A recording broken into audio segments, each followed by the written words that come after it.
Hi everybody, welcome back to Stalker 2 Heart of Chernobyl, and I've got a really quick tip about how to more easily find things like stashes or quest markers or anything really that you seem not to be able to find on the map because the map isn't detailed enough. And it's really easy to fall into this trap because, well, I did anyway. So when you bring up your PDA map, alright, one of the things that we tend to do automatically is you think, right, I want to get in close.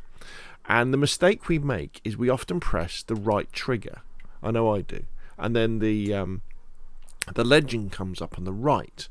The problem is as soon as you've done this, your zoom stops working because the zoom on the PDA, on a gamepad anyway, is done on your right stick. So moving your right stick up should zoom in, moving your right stick down should zoom out. So what you have to do is you have to press your right trigger to get rid of the legend, and then you can zoom in.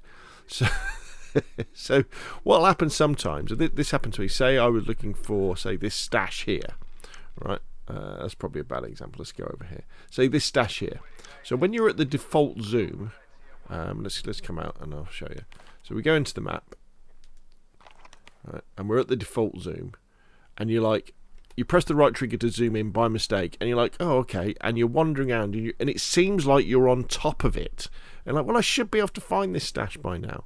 But that's because you're not zoomed in further enough. So press the right trigger, zoom in all the way, and all of a sudden, it becomes really apparent. Oh, right, okay, so it's not there where I thought it was. It's actually here in the middle of this radioactive pond, so I need to get closer. Now, I know this might seem a little bit obvious, and if you've figured it out already, then, I apologise for wasting your time. But honestly, the fact that it's on the right trigger brings up that, and then your zoom stops working. really trips. It's tripped me up loads of times anyway. It did too until I kind of figured this out. So there we go. Hopefully you find this useful. Hopefully now you'll be able to find quest markers and stashes and where things are a lot more easier.